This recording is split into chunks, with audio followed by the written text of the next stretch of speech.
Hello everyone, this is Rupesh Mishra and I welcome you all to your channel that is MathFath। चलिए उस chapter को जो हम लोग स्टैटिक्स में पढ़ रहे थे, सेकंड चैप्टर था, उसके लास्ट पॉइंट्स जो नेक्स्ट एक्सरसाइज है, काफ़ी सारे हम लोगों ने न्यूमेरिकल किए जो मुझे इंपॉर्टेंट लगा वो मैंने सारे करा दिए। कुछ एक्सरसाइज में हैं जो चैप्टर के जो एक्सरसाइज के हैं न्यूमेरिकल जो आए हुए हैं किसी ईयर में, किसी साल आए हुए हैं, तो उन्हें आप एक बारी प्रैक्टिस ज़रूर कर सकते हैं। बाकी इम्पॉर्टेंट पर्पज़ से इम्पॉर्टेंट जितने भी थे मैंने कराने की कोशिश की है, ठीक है। ज़्यादा क्वेश्चन कराए थे।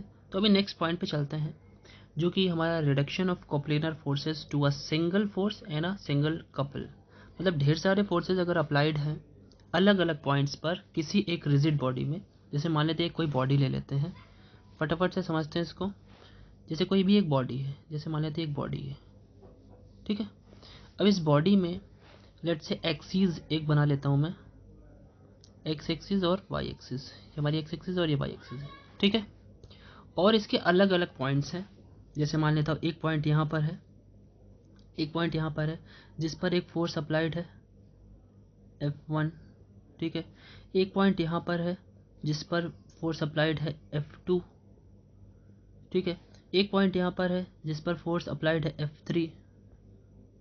ऐसे भाई ये तो मॉलिक्यूल है, ये तो ढेर सारे मॉलिक्यूल से मिलकर बना हुआ है कोई भी रिजिड बॉडी, और उसमें तो कई सारे हमारे पॉइंट्स होंगे, ठीक है। पॉइंट्स के कुछ कोऑर्डिनेट्स भी होंगे। मान लेते हैं ये हमारा पॉइंट नंबर 1 है P1 and it is point number 2 P2 and this is point number 3, this one is point number 3, okay, ठीक है। सो अभी बात ये करनी है, अगर वो पूरे के पूरे की बात कर रहे हैं, पूरा का पूरा रिजिड बॉडी है ये हमारा, this is our rigid body. एक बात समझते हैं, वही चीज़ समझा रहा हूँ मैं। देखिए पॉइंट समझने से ये फ़ायदा है कि पॉइंट से आपका एमसीक्यू डायरेक्टली पूछ लिया जाता है, और कंसेप्ट क्लियर होता है तो आप एमसीक्यू में घुमा के भी देगा तो आप क्लियरली उसे टिक कर सकते हो। अदरवाइज़ ये जो हमारे स्टैटिक्स और डायनामिक्स के जो चैप्टर्स हैं वो कंफ्यूजिंग हो जाते हैं अगर आपको उसका एकदम बिल्कुल क्लियर व्यू नहीं पता होता है, ठीक है। तो पॉइंट को समझते हैं कायदे से। अब ये अलग अलग पॉइंट पे लेट से अलग अलग फोर्सेज अप्लाइड हैं।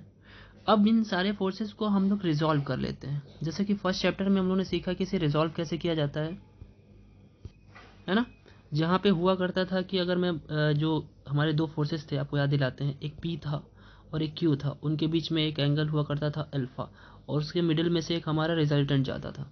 जिसने भी नहीं देखा है, जिसे नहीं पता है मैं क्या बोल रहा हूँ, तो वो स्टार्टिंग का जो फर्स्ट चैप्टर है इसका स्टैटिक्स का, उसे जाके पढ़ के देख ले प्लीज़, तो ही समझ पाएगा वो। तो वहाँ पे रिजॉल्व पार्ट हुआ करते थे। तो पी जो हमारा होता था आर के टर्म्स में, R sine alpha minus theta upon sine alpha.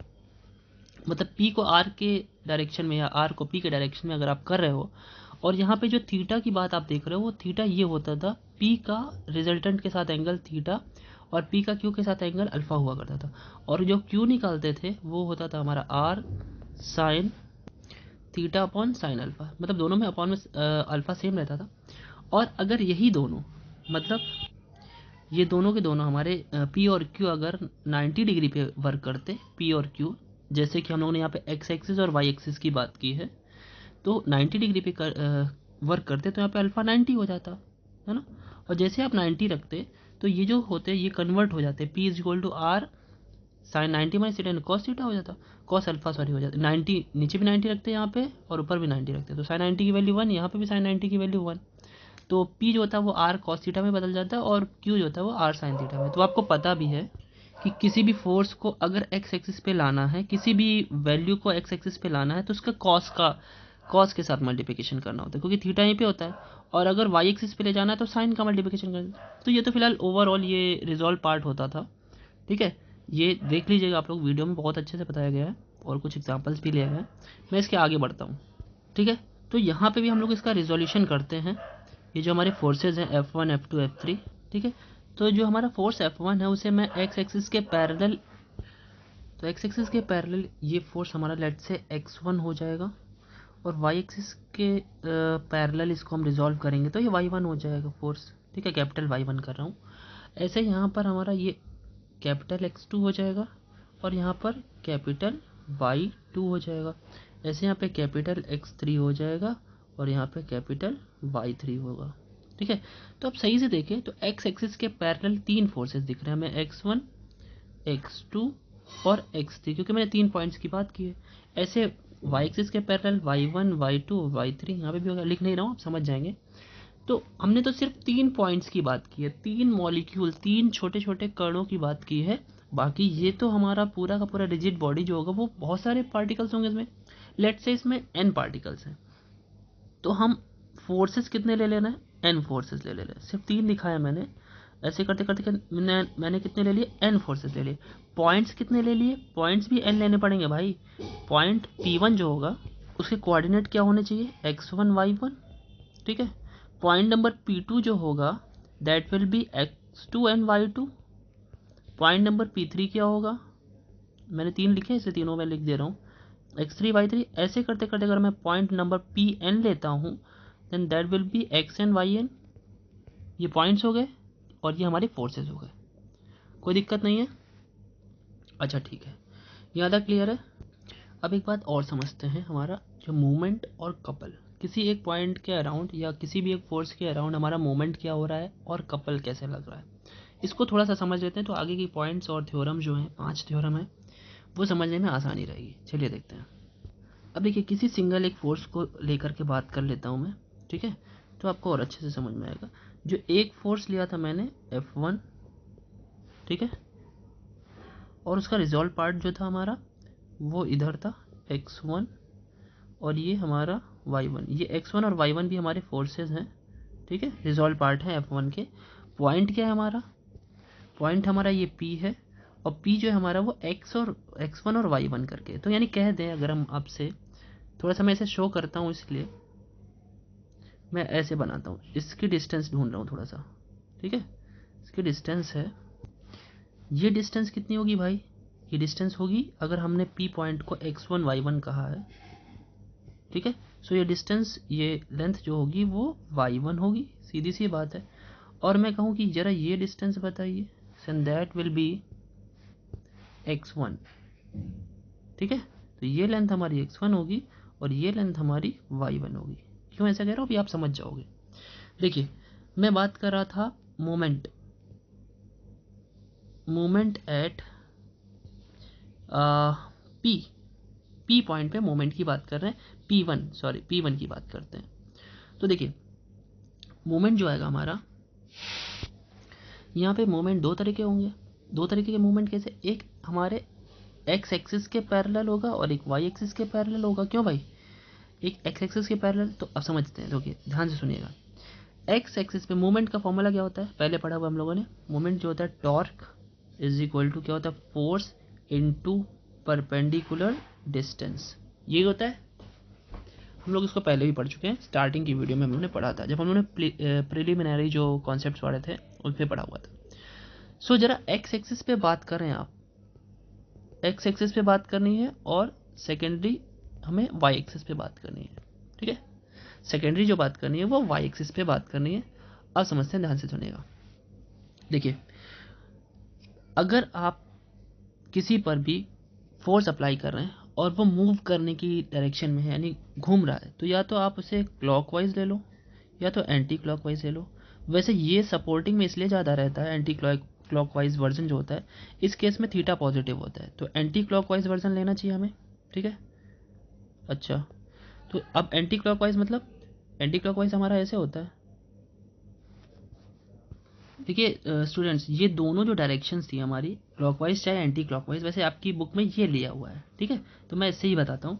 इन दोनों डायरेक्शन में कोई भी लेंगे तो फ़र्क कोई बहुत ज़्यादा नहीं पड़ने वाला होता है। बात ये होती है जब भी हम लोग कपल लगाते हैं, तो अगर देखिए 2 तरीके के फोर्सेज हैं, मैंने बताया हुआ अपने लास्ट की वीडियोज़ में, 2 तरीके के फोर्सेज लगते हैं, F1 और F2। वो जब लगते हैं तभी आपका एक तरह का बॉटल का कैप तभी ओपन होता है जब वो दोनों साइड के आपके फोर्सेज होते हैं, ठीक है। तो इसमें जो भी फोर्स ज़्यादा होगा, ठीक है, हमारा मूवमेंट उधर ज़्यादा होता है, तो वो क्लॉकवाइज होगा, एंटी क्लॉकवाइज होगा, बस अंतर कितना आ जाएगा, आपके साइन का डिफरेंस आ जाएगा। हो सकता है पॉजिटिव आ जाए, हो सकता है नेगेटिव आ जाए। अगर नेगेटिव आता है तो हमें ये समझ में आ जाता है कि हमारा जो मूवमेंट होगा वो अपोजिट साइड में होगा। हमेशा ध्यान दीजिएगा, नेगेटिव कहीं भी आता है तो इसका मतलब हमने जो भी डायरेक्शन मानी होती है उसका वो अपोजिट घूम रहा होता है, ये चीज़ ध्यान रखना है, ठीक है। तो चलिए एक डायरेक्शन लेके चलते हैं ठीक है, क्लॉकवाइज ही ले लेते हैं, समझिएगा आप। अब अगर पॉइंट P जो P1 है हमारा, यहाँ पे इसकी बात कर रहा हूँ, P1 पॉइंट है, ठीक है, इस पे मैं एक्स एक्सिस के अराउंड देखूँ तो अब जरा देखिए, एक्स एक्सिस हमारी है ऐसी, है ना, और हमारा जो क्लॉकवाइज डायरेक्शन है वो ऐसे घूम रहा है, तो इसको देखिए और इसको देखिए, अपोजिट है ना, तो एक्स एक्सिस पे जो फोर्स लग रहा होगा x1 भाई, पॉइंट P1 के लिए जो x1 में फोर्स x1 लग रहा होगा, और उसकी परपेंडिकुलर डिस्टेंस भाई, किसी भी पॉइंट की परपेंडिकुलर, अगर एक्स एक्सिस की बात कर रहे होगे, एक्स एक्सिस के पैरेलल, तो परपेंडिकुलर जो लेंथ होती है वो y वाली होती है, और जब y की बात कर रहे होती है तो x वाली होती है। तो यहाँ पे मुझे क्या लिखना चाहिए, x इंटू y1, क्योंकि फोर्स इंटू परपेंडिकुलर डिस्टेंस की बात है। और ये देखिए अपोजिट डायरेक्शन में, इसलिए मुझे माइनस लगा देना चाहिए। ऐसे y के साथ लोगे आप, y के साथ भी देख लेते हैं, y1 कैपिटल y1 है और ये स्मॉल y है, ध्यान से देखिएगा इसको, थोड़ा मैं सही से लिख देता हूँ, ये स्मॉल y1, ठीक है। अब ये कैपिटल Y1 आपका फोर्स हो गया y एक्सिस के पैरेलल, और इसकी परपेंडिकुलर डिस्टेंस हमारी x1 होगी, ठीक है। अच्छा x1 तो होगी, वो बात तो समझ में आ रही है, लेकिन क्या ये पॉजिटिव होगा या नेगेटिव, यहाँ पे तो नेगेटिव था, सॉरी, यहाँ पे पॉजिटिव होगा या नेगेटिव होगा इसके केस में।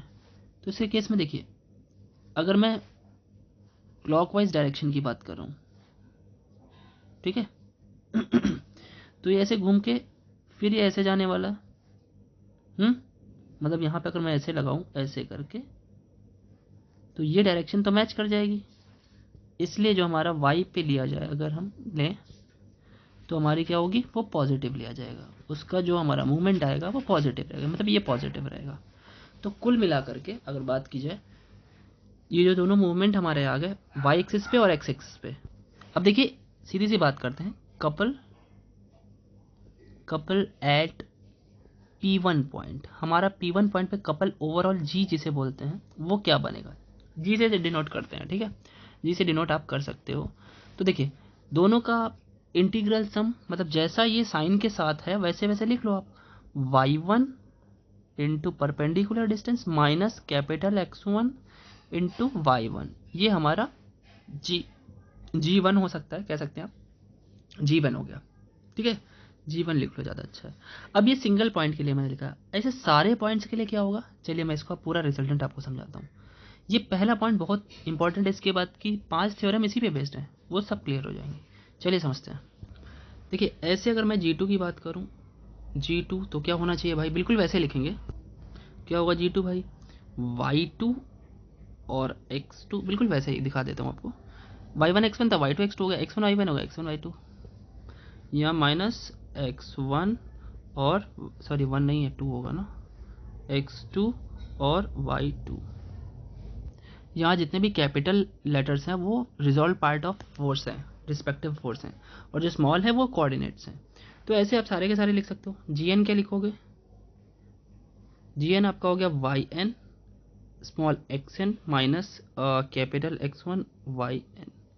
अब देखिए मैं सबका टोटल लिख रहा हूँ, ठीक है, टोटल क्या हो जाएगा, टोटल x एक्सिस पे रिजल्टेंट, y एक्सिस पे रिजल्टेंट, z एक्सिस पे, सॉरी z एक्सिस नहीं है, टोटल रिजल्टेंट कितना हो जाएगा, रिजल्टेंट सबका लिख रहा हूँ, ठीक है।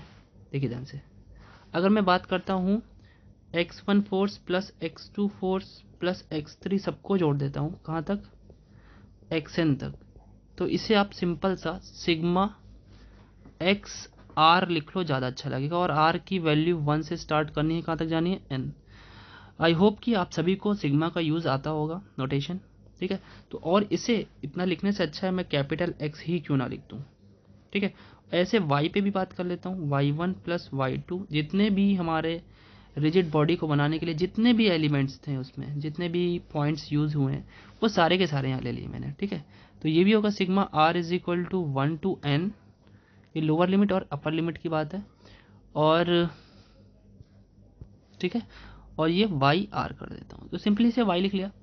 ऐसे कपल भी लिख लेते हैं, कपल क्या होगा भाई, अलग अलग और सबका सम होगा, उसे भी सेम ऐसे ही लिख लेते हैं।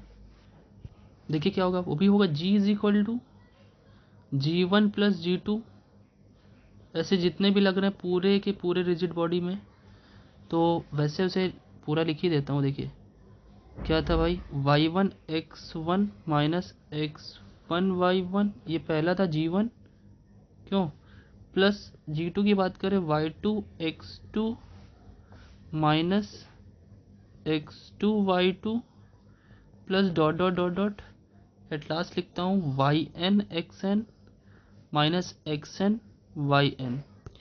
देखिए इसे भी अगर हम जनरलाइज करें तो सिग्मा लेकर के, देखिए सब जगह जैसा है वहाँ पे वैसा ही लिख भी लेते हैं, capital Y R small x R minus capital X R small y R, और इसे ब्रैकेट में कर देते हैं और R की वैल्यू को 1 से स्टार्ट करते हैं और n तक लेके जाते हैं। n मतलब नंबर ऑफ टोटल पार्टिकल्स हैं जो रिजिड बॉडी में स्टे कर रहे हैं, ठीक है।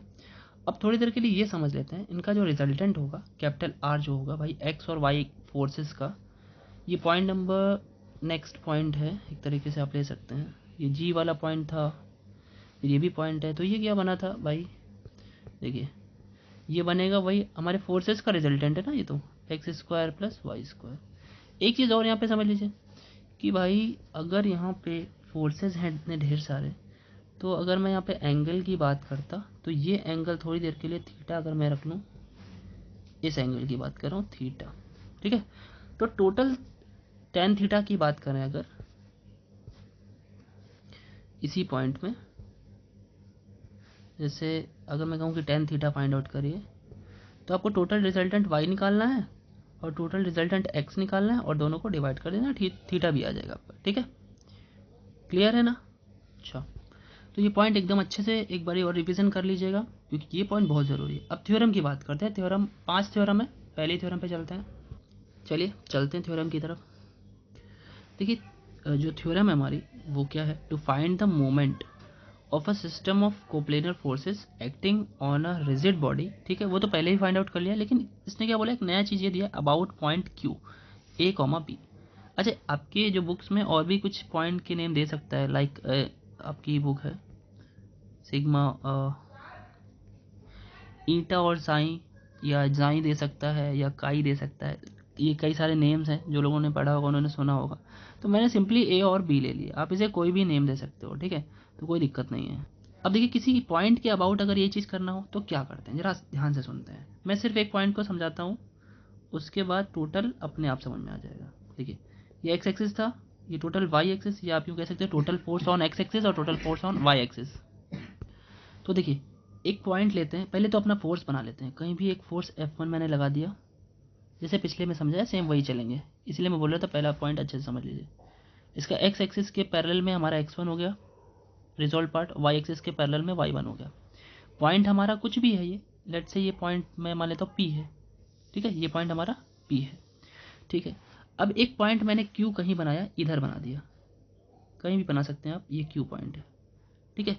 मुझे इसी फोर्स को इस पॉइंट तक लाना है, ठीक है, इस पॉइंट तक लाना है, तो ये पॉइंट हमारा क्या हो गया, इसकी लेंथ यहाँ तक की, ये तो आप जानते हो B होगी, इसकी यहाँ से लेंथ ये कितनी होगी, A होगी, ठीक है, आप समझते हैं।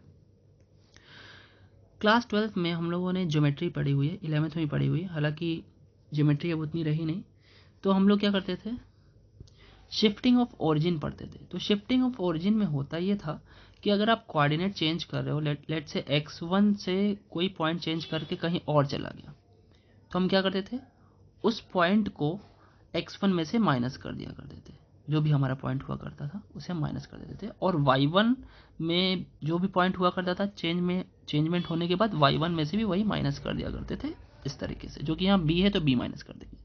मैं क्या कह रहा हूँ अभी समझाता हूँ। देखिए जो पहले जो हमारा कपिल की बात करें, जो जीवन हुआ करता था वो क्या था, capital Y1 into x1 minus capital x1 into y1।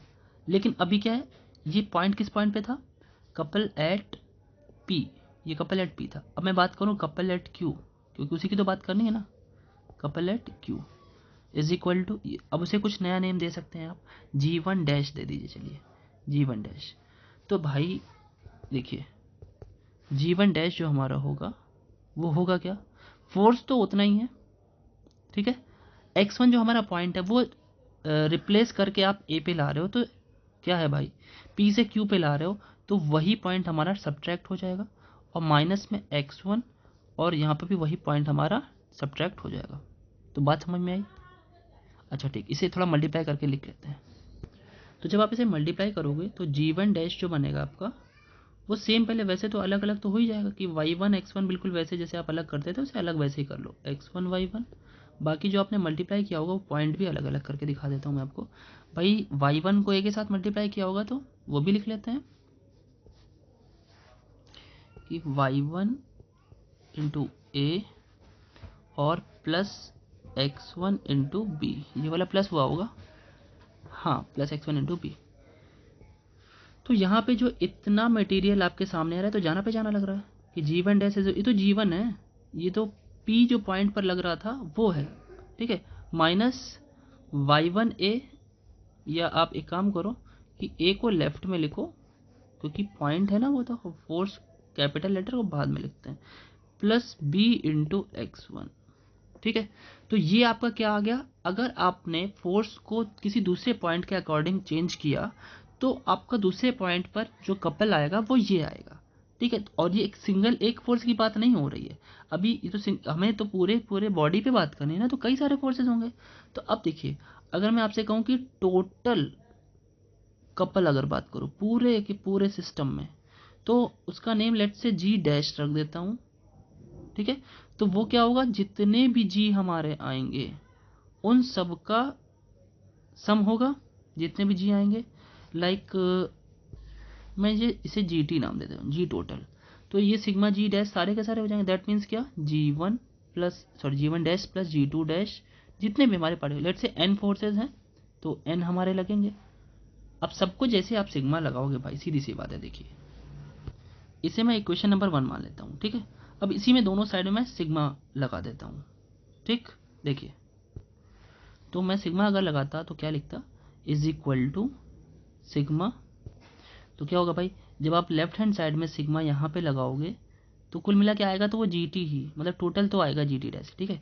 तो सिग्मा जब यहाँ लगेगा तो राइट हैंड साइड पे भी लगेगा, लाइक, तो ये हो क्या जाने वाला है, सिग्मा G1, मैं इसमें लगा रहा हूँ, ठीक है, इक्वेशन 1 में ध्यान दीजिएगा थोड़ा, माइनस ए टाइम्स सिग्मा y1 और plus B times sigma x1। यहाँ पे x1 और y1 का कोई मतलब इतना यहाँ पे ऐसा कुछ ना समझिएगा केवल y1 कई ढेर सारे हैं, नहीं, y जैसे हैं कई सारे, एक सेकंड मैंने स्मॉल लिख दिया है, ठीक है। y जैसे जितने भी हैं वो सारे यहाँ पे जुड़ जाएंगे, x जैसे जितने भी हैं वो सारे यहाँ जुड़ जाएंगे।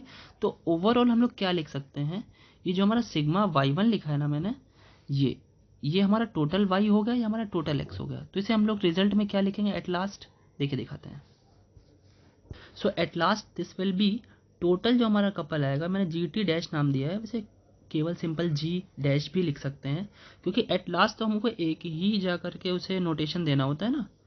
तो इसे जी, ये टोटल जी हो गया भाई, सिग्मा जी है ना, G1 बोलो चाहे जी बोलो, टोटल सिग्मा जोड़ना है, टोटल जी हमें जोड़ना, सिग्मा जी की जगह टोटल जी हो गया। और हमारा जो सिग्मा एक्स है उसकी जगह पे हम क्या कर देंगे, सिग्मा वाई की जगह कैपिटल वाई और सिग्मा एक्स की जगह कैपिटल एक्स कर देंगे, ठीक है। तो हो गया ये हमारा जाके a इंटू कैपिटल वाई और plus B into capital X. यहाँ पे ये टोटल टोटल की बात हो रही है भाई, ध्यान रखिएगा, ठीक है। प्रूफ करने का तरीका, अंदाज कुछ होता है, लिखने का तरीका होता है, तो वो लिखने का तरीका है। टोटल जो हमारा क्यू पॉइंट पर, ठीक है, कुछ अंदाज होता है, तो मैं यहाँ पे थोड़ा सा लिख भी देता हूँ, वेयर, आप समझने के लिए आपके, जी क्या होगा, वो एक अलजेब्रिक सम है, ठीक है। अलजेब्रिक सम क्या होता है, मतलब जिसमें पॉजिटिव नेगेटिव जैसा भी आएगा वो जुड़ता चला जाएगा। सम ऑफ कपल्स, जितने भी कपल्स लग रहे होंगे एट पी, क्योंकि ये पी पॉइंट वाले हैं ना, और एक्स क्या होगा, वही algebraic sum of forces at forces parallel to X axis, ठीक है। ये एक्स एक्सिस के भाई, और कैपिटल वाई क्या है भाई, वही सेम चीजें हैं, वो वाई एक्सिस के अकॉर्डिंग लग रहा होगा, ठीक है। ये क्लियर है, ये आपकी थ्योरम थी, ठीक है, ये थ्योरम है। और थ्योरम जितने भी हैं वो एमसीक्यू पॉइंट ऑफ व्यू से इतने ज़्यादा इम्पॉर्टेंट हैं कि मैं क्या ही बताऊं, ठीक है। मैं यहाँ पे आपको MCQ भी लिख दे रहा हूँ, दैट कि आपको रियलाइज होता रहे कि these are much more important. ठीक है, अब आगे बढ़ते हैं। देखिए, कल जो है, कल की जो वीडियो होगी उसमें इस चैप्टर को मैं एंड करने वाला हूँ।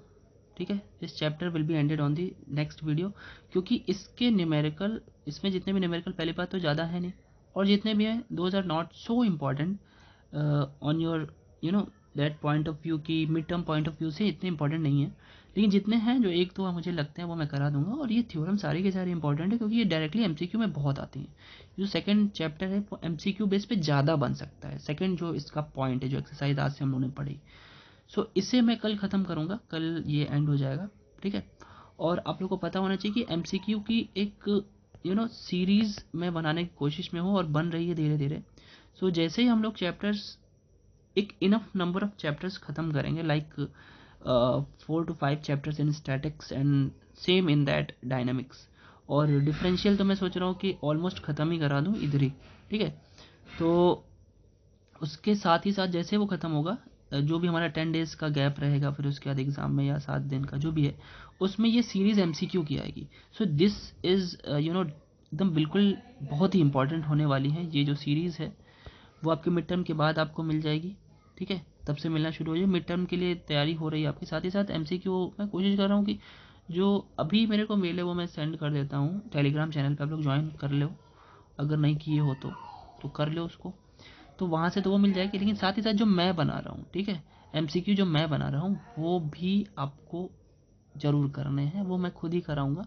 ठीक है, तो इस वीडियो को अच्छे से पढ़िएगा, क्योंकि इसमें जो 2 पॉइंट है वो आगे की 3 थ्योरम 4 थ्योरम जो बची है वो कल में कवर हो जाएंगी। ठीक है, साथ ही साथ कल ये चैप्टर भी एंड हो जाएगा। तब तक के लिए इसको अच्छे से पढ़ लीजिए, अपने फ्रेंड्स में शेयर कर दीजिए, और जिस जिस वीडियो में मैंने बोला है, जो लोग नए जुड़े हैं, कई लोग आजकल में जुड़े हैं इधर, तो वो लोग एक बारी लास्ट की वीडियो को देख लें प्लीज़, तो वो उन्हें ये वीडियोस अच्छे से समझ में आएंगी। ठीक है, तो और ज़्यादा से ज़्यादा जितने भी नोट्स हैं सारे के सारे टेलीग्राम से पढ़े, तो वो लोग उसे भी ज्वाइन कर लें। ठीक है, और आप लोग परेशान ना हो, होली की वजह से 2 दिन वीडियो नहीं पड़ा, तो उसमें परेशान ना हो, मेरे दिमाग में सब कुछ बना हुआ है कि मुझे कितना करा देना कि आप लोग मिड टर्म भी अच्छे से फोड़ के आओ। तो MCQ तो फिलहाल करके ही आओगे, वो पिछले बार के जितने लोग कंस्टेंटली पढ़ रहे हैं उनको पता होगा कि जो मेरे PDFs थे उनमें कितने ज़्यादा आपके क्वेश्चन मैच हुए हैं। ठीक है, चलिए नेक्स्ट वीडियो में मिलते हैं। Thank you.